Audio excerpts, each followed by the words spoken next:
कुछ ना उखड़ी बनैला से हवा, जाति न शेर होला कैला से दावा। कुछ ना उखड़ी बनैला से हवा, जाति न शेर होला कैला से दावा। रचल इतिहास हमनी के खेल ह, जाति जाति कैले बारे कौन जाति शेर ह, धरती पर बाड़े है निषाद के देन ह। जाति जाति कैले बाड़े कौन जाति शेर ह, धरती पर बाड़े है निषाद के देन ह।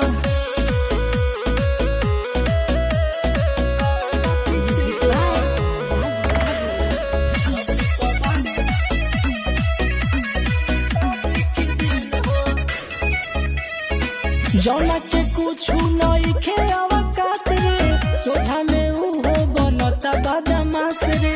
पतल उठौले जवाना के बाप दादा, ओकरो गुंडा बने के बाई राजा। जौना के कुछ नहीं खे अवकात रे, सोझा में उहो बनता बदमाश रे। पतल उठौले जवाना के बाप दादा, ओकरो गुंडा बने के बाई राजा। केस में बनल हमनी के जेल ह, कि जाति जाति कैले बाड़े कौन जाति शेर ह, धरती पर बाड़े है निषाद के देन ह।